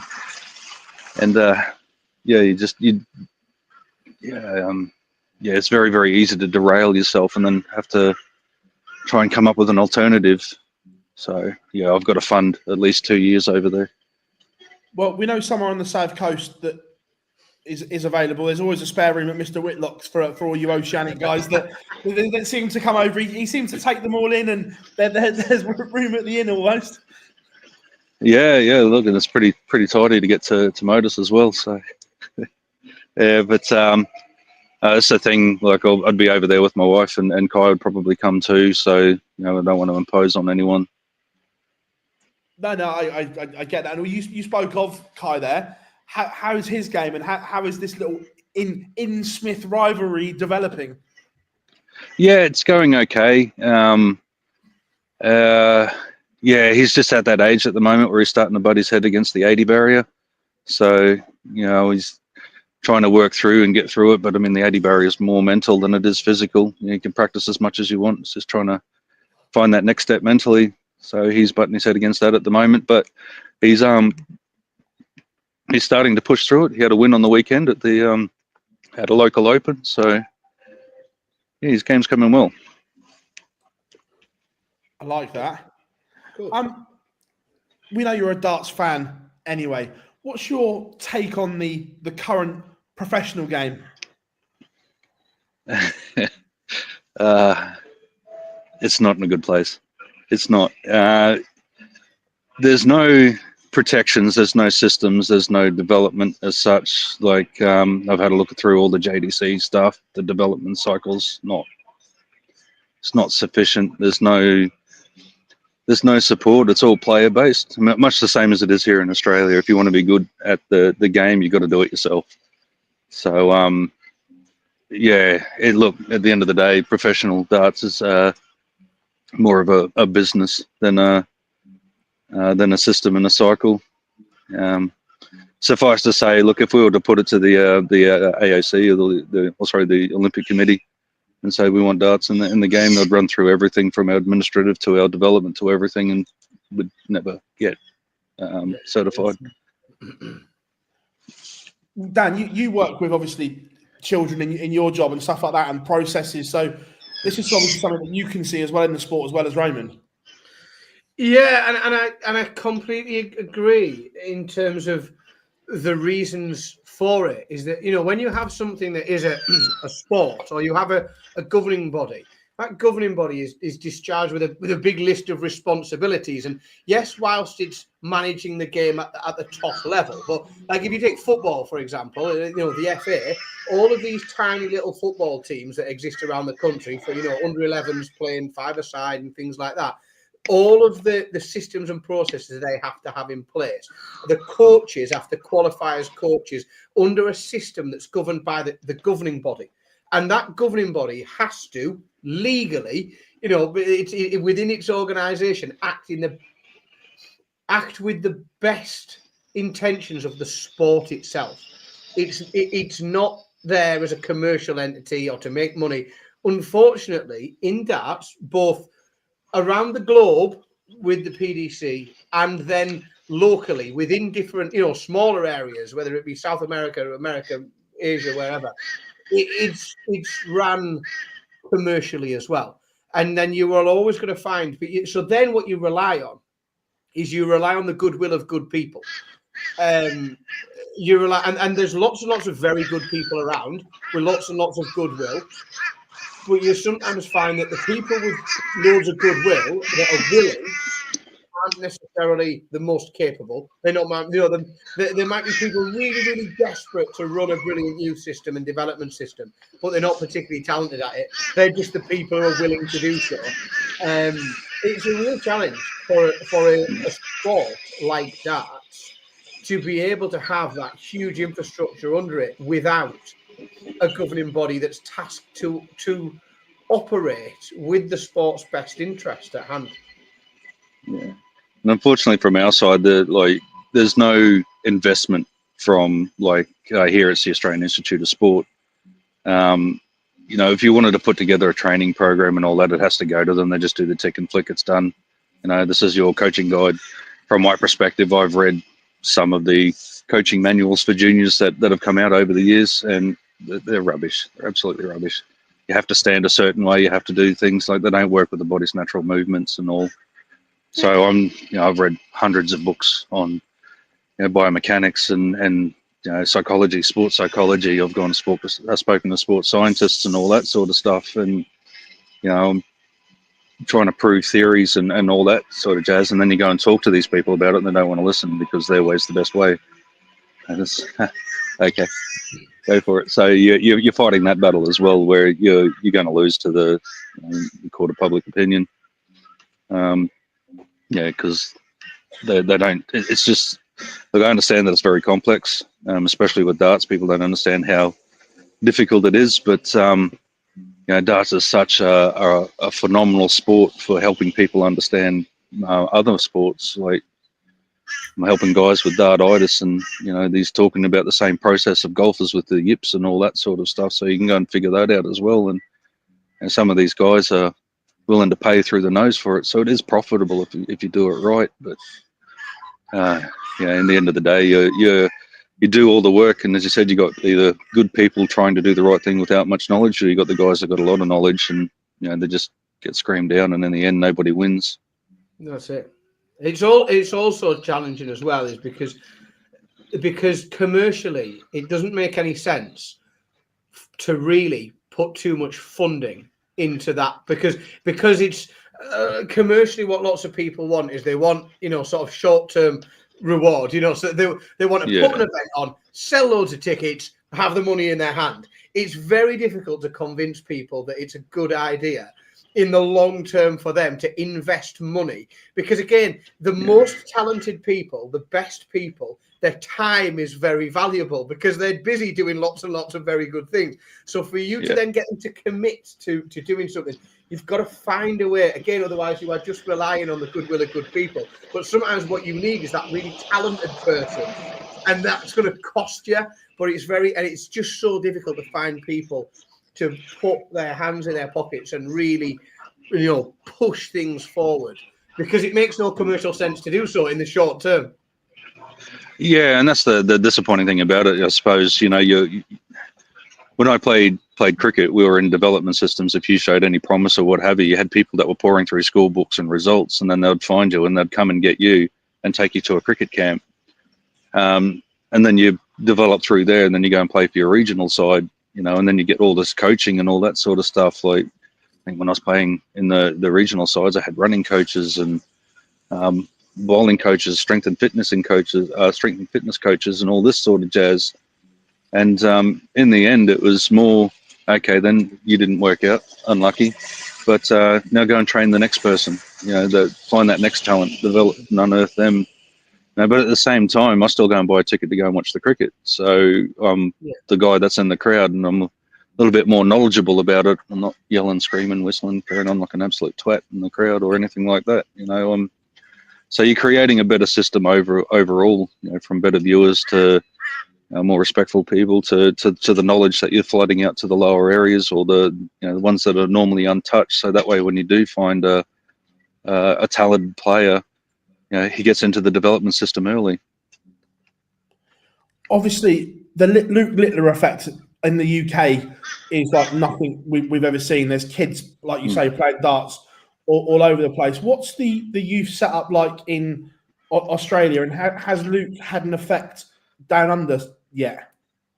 Yeah, it's been a massive effect. I think when he made the final run I think 2 years ago, we had 3 new teams at our club that were just mad keen for darts, and they're still there now. So, when you got an association with 100 odd players and you get 18 new players, it's a 10% boom to your bottom line. So, yeah, it's had a massive effect. For our juniors, yes, the kids are starting to see that, if they put in the work and they're more disciplined, there's a benefit and a bonus for it. But from an organisational perspective, apart from throwing up a photo on them on their social medias, not much. That must be frustrating, because that's one thing, like us looking at Australia, the way you discussed there, the way you bring talent through in other sports. I look at cricket and rugby and so on like that. The way you nurture talent is incredible. Can darts get to that point where it nurtures talent properly, do you feel? Yeah. No. No. To be perfectly honest, no. Like, I mean, I can give you a whole bunch of examples, but I'm just going to piss a lot of people off. But look, all I'll say is there is no current coaching manual that's out that anybody can use in Australia at the moment to coach juniors. There's no coaching training at the moment anywhere apart from doing the JAC, JDC. JDC, if you can find somebody to run it, it's just not there. And I've been banging the drum for ages, whether it be ADC here, DPA, DA, ADA now. If you want to own the game and you want to get people in through the door, or you want to get a consistent and solid revenue stream, invest in development. But here we are. Have you got many academies? Like over here, the academies are oversubscribed now. What is the academy setup like in Australia? Nothing. Wow. There is nothing. Yeah, juniors turn up and they play off for their state, which is probably the equivalent of county. That happens once, twice a year. They can play opens. We've started putting on junior opens, but outside of that, nothing. They have a high performance squad if you're selected in the top few players to try for the World Cup squad, World Cup sides, but that's it. Jesus. That's remarkable. Yeah. Considering a country the size that's really surprised Australia me. And so on, that there's no infrastructure at all. That's blown my mind. Yeah. Unfortunately, there's very little interest in it as well. Everybody talks a good game. Nobody's doing it. So keep an eye out for Legacy Darts in the next couple of months. If they don't want to do it, I'll do it myself. I like that. I like that, because you can see your passion for the sport is almost unrivaled here. I've never heard someone go into such depth the way you are. Is this something that you'd love to do and almost rewrite darts in Australia? Yeah, look, it's something that I've started. So I joined the Queensland Darts Queensland board here. So I'm working with the board at the moment. I'm looking at, I haven't done much at the moment. I've got to try and understand how it all works, and I've seen how difficult it can be just from the political perspective and just the volume of work that goes into managing the day-to-day. There's very little time and opportunity. You know, you've almost got to get people working, or two or three people working full-time jobs to try and get the game to move forward. But when you've got volunteers who also work, and it's very, very difficult. But yeah, we're trying to influence decisions up the line as well. We're getting some buy-in, not a great deal, but I mean, that's only one entity. We got three here. It's getting very, very difficult, especially when you've got no upfront working capital to try and make things happen. So it's either you invest your own time and resources and to get it off the ground, or it's just not going to go anywhere. This is incredible insight. It really is. And this is fascinating. This has opened my eyes massively. Yeah, and this is the thing that you don't understand. Like, you have a look at players like Tony David, you don't understand how good he really was when he's playing in a regional area. He's got no one averaging any more than 75, and he's playing at a 90+ average consistently. Like, how much effort and how much work and how much mental strength has he got to get his game to there, where he doesn't have the opportunity to play. Like in the UK, I went and you read.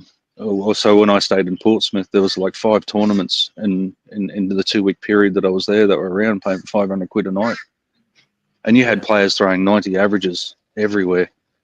And it's like, if I'm lucky, I'll get one of those a year. So you're not smashing up against quality darts week in, week out. You're going to a league night. I think I'm averaging 81 on a league night. You do what you do, you muck around, but I'm like 20 points clear of second. It's nuts. You're just not getting the games week in, week out. So you've got to find other ways to try and improve and develop. Played tournaments. I think I played against one 90+ average this year, maybe 2. I didn't realize how bad things were in terms of this. Yeah, it's not that it's bad. These players that I'm playing against, they can knock 90s all day, every day. But you're coming up against a name, you've got to perform. They put themselves under that pressure. They're just learning to deal with that sort of pressure and expectation. So, in a couple of years, these guys are going to be good. But if they get the right people around them, they start learning the right way to play. But there's more. I think we've said it quite a lot. There's more to being a high-level dart player than learning how to throw darts at the board, isn't it?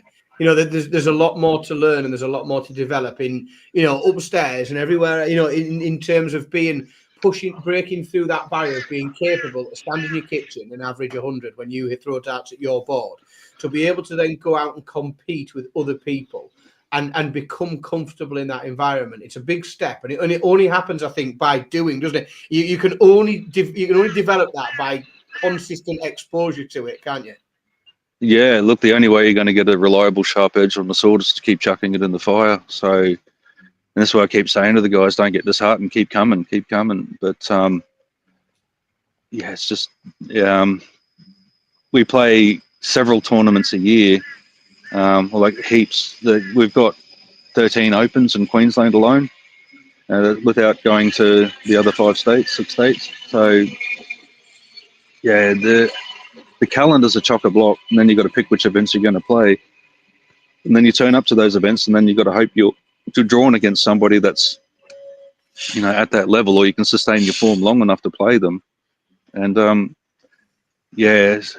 like Jeremy Fagg is probably one of the best players that we've got in Queensland at the moment. I played him once in an open, and probably 4 or 5 events. So I'm not getting that exposure to somebody that's playing well. James Bailey, I played him once this year. Who else have we got? Robbie King, I played him once. And I've played 9 tournaments this year so far. So you're just not getting that exposure to the high-end game consistently enough. But we need something like a motor-style format where we can invite the best players in Queensland or Australia and just have at each other on a weekly or monthly basis. Would be phenomenal. But everybody's working, everybody's got jobs and families and real life impact, and then how are we going to set it up? And it's going to be a huge expense, and so we're looking at all these other options. I think Carroll Park's doing something at the moment where they're trying to get people there, but then you get really good players there that can play on stream, they're learning, but you're playing best of 3 because of time constraints. It just doesn't help. Wow, that's mad. That's if a Modus type project could be set up in Queensland, do you think it would work, and do you think that people would buy into it? It would take time. So once we get a few guys that are familiarize themselves with it, it would absolutely work. Like some of the games that you can see in Queensland, especially, they're phenomenal. They're like, we've had a lot of games where guys can play those big averages, but they just don't get the exposure to it. So you expose them to it, they play it more consistently. It'll take a year or 2, but you'll see the quality starting to rise, and then that'll transfer obviously to overseas and bigger tournaments. But again, the experience that they learn, they'll take it back to their clubs, and we can take that experience around Australia and start sharing it a bit more. And who knows? Couple of questions from the chat room for you. Are you going to do the WDF Masters this year? I'm trying to find out whether I can. It's we've got a very heavy period for work about that time, and unfortunately my job is, if I don't plan my leave 6 months in advance, it doesn't happen. Right, no, I get that. That's fair enough. When are you travelling to the UK for Modus? Around about August sometime. Cool, because obviously I'm not a million miles from down there. If you're staying in Portsmouth, it would be great to get you up here to the studio, and we'll do a proper sit down with you on this, because this has been incredibly fascinating, mate. Yeah, no, I'm more than happy to. I'll talk darts all day. I'm one of those dart nerds. Love that. Absolutely love that. Raymond, thank you so much for joining us, mate. I have been blown away. This has been a real insight, Dan, hasn't it? Yeah, really superb. It's nice to get a different, we speak to lots of interesting people, and it's really good to have, well, first of all, someone that I agree with, who's a nice change, which is good. Normally we get somebody on and I have to spend 20 minutes working out all the reasons I don't agree with them. But absolutely, just a real pleasure, and really interesting to get a bit of insight that we don't normally see, because we try our very best to keep up with darts on all 4 corners of the planet, and it's just very difficult. There's so much of it, and it's such a big sport around everywhere. So just great to get a real good view on what's happening down there. Raymond, thank you very much, and we'll see you in August. No worries. I had to give a shout out to Greg Meneguzzo and the Emperors team, because they're absolutely fascinated by the dart shows that I show them. So, hi to the guys at work. But thanks, guys. I appreciate it. Happy days, my friend. Thank you very much, Raymond. Thank you, mate. No worries. Buddy. Cheers, guys.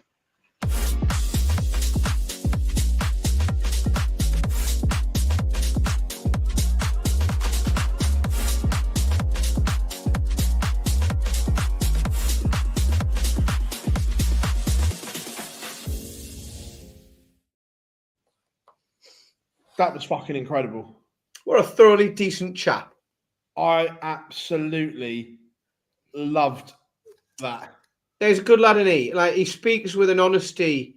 I'm not saying that other people don't, but there is an honesty to him that is sometimes from a place. It's almost from a place of desperation at points, isn't it? Like, he understands exactly the way things are. He desperately doesn't want it to be like that. And the only way it's ever going to get better is to say it out loud sometimes, isn't it? You have to be able to say it out loud, because you sort of think, well, nothing will ever change if we all just keep pretending like this isn't a fucking problem. Really interesting, really good insight. He speaks incredibly well. And he's clearly a very knowledgeable bloke. He's done an awful lot of reading. He's done an awful lot of research.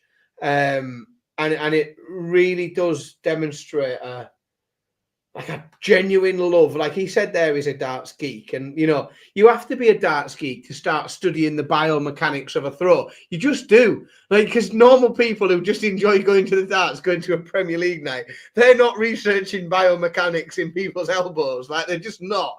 They're not going and speaking to golfers so that they can start to compare notes on the yips. And like, he's clearly like hugely passionate about darts, and that's why I think it's so good to hear him speak honestly, because he comes from a place of passion where he really wants things to be better, and he's frustrated that they're not.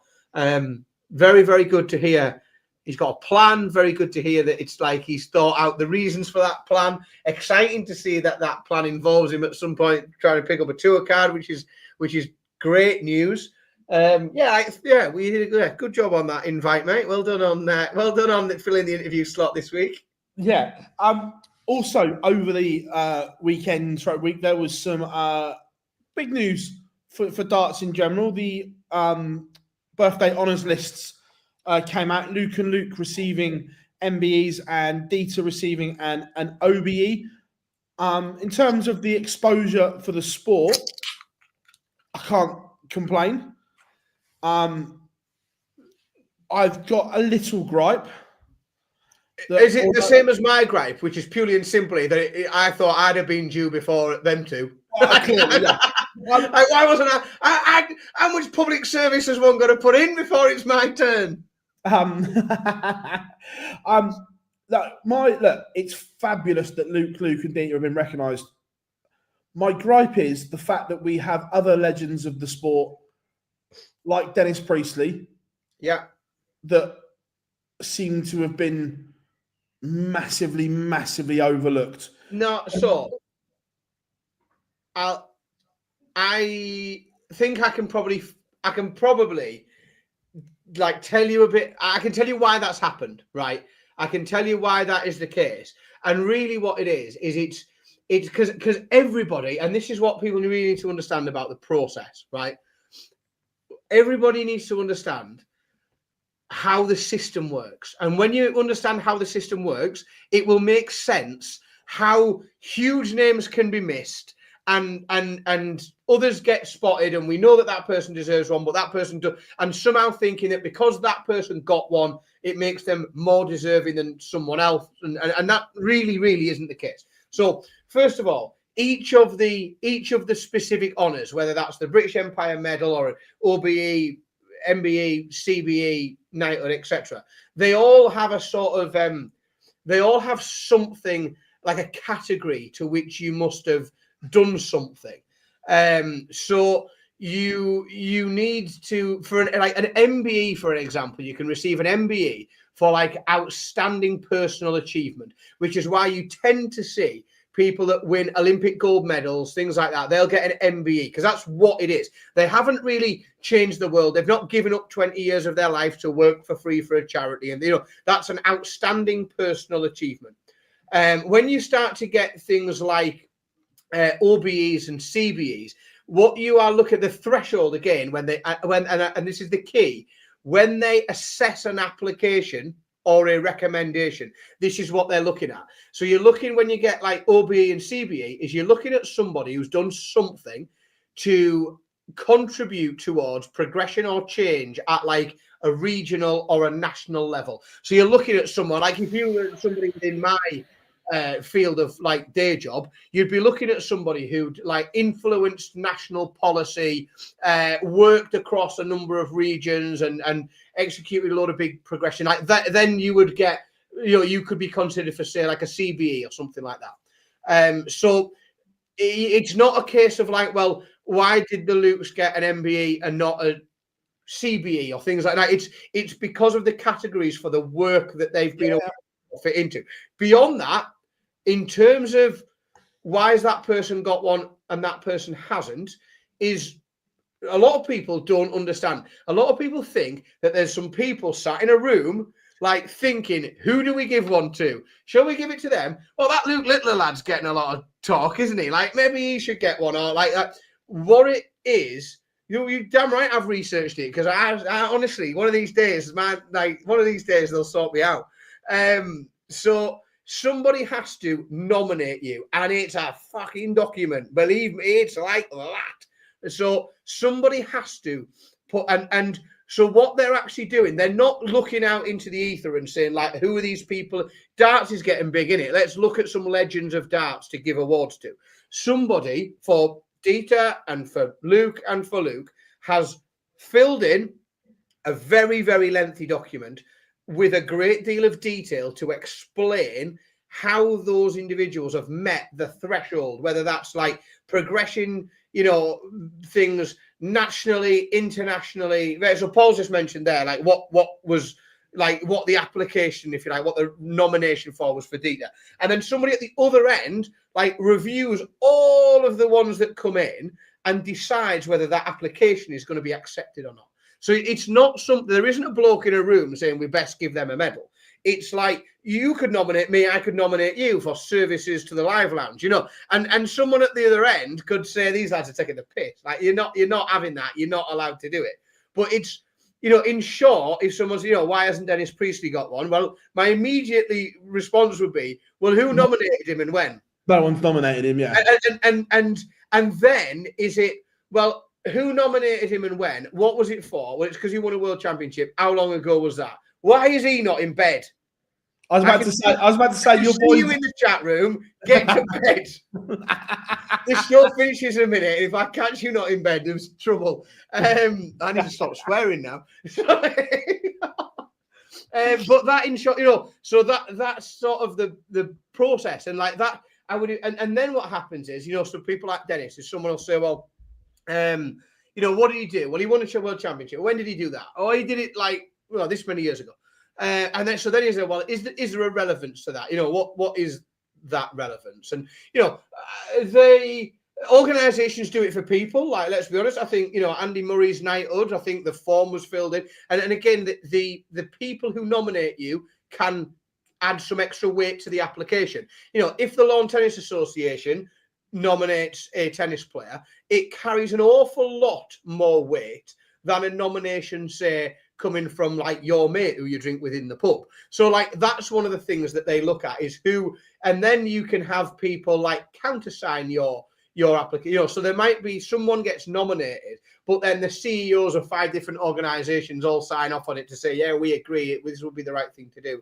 Complicated process. And it's not just a bloke deciding, that Luke Littler's getting a lot of press, isn't it? So it's a long and lengthy process. For me personally, though, I just think it's a massive positive to see 100%. darts and people from the world of darts recognised in the wider media, because it was covered across all of the mainstream media. All the mainstream media channels picked it up and wrote it up as a story. I didn't notice any reporting that didn't mention all 3. I did fear at first that that in some of the reporting, Dieter would be missed and the other 2 would be talked about because of the way the media works and the way that they will lean towards the Luke's for headlines. But I think it was really well covered. I think it encourages more of it in the future. We've seen a number of dart players now that have received, or people within the world of darts who've picked up honours, and long may continue. I'm sure those at the top at some point will pick one up. I don't think Eddie's got one. Has Barry got one? He hasn't, has he? Barry's got an OBE. Barry's got one, hasn't he? Yeah, I don't know if Eddie has yet, but Barry will probably end up with he'll be Sir Barry at some point. Surely he'll end Sir up Barry of the Herne. Surely at some point he'll end up Sir Barry. But that's a sort of bit of an overview of the honours system, and that is the very long way of going about telling you why some people do and some people don't. Because the first question I'd ask is, well, who nominated him and when? No, but congratulations to Luke and Dieter for their recognition on the King's birthday honours list. I'll tell you what, we have gone into Fergie time. What a show it has been today. I feel like we could. I feel like we're not just a spoiler, folks. Like Phil hasn't slept for 2 days, and I've got still. We're not. I feel like we could have done another hour. Like I feel like we could. We've still got a lot to talk about. I feel like we haven't covered. At least we've got a lot of stuff to keep in the chamber for next week's show, haven't we? Yeah. Oh, look, it's been superb. You guys. You just made me laugh there. You guys have been incredible. Yes, I spoke to Gary. I was in a taxi with him this morning and at the airport. We had coffee and so on. He was good. Remember, we are streaming the Pro Tours. You will see me in here covering all the action from the Pro Tour over the next 3 days. So don't worry about that. This will be available as an audio only in the morning. So you can catch up either on YouTube or from wherever you get your podcasts from. So make sure you check that out. But I've been Phil Bars, Dan Simpson. Thank you very, very much. I am not here next week. Someone will be in my chair. Don't worry, we've already sorted it out. So yes, I am not here next week. So Dan will be hosting alongside mystery number 1. So make sure you check that out. But thank you very much, everyone. We've been On My Darts, and we'll see you all very, very soon.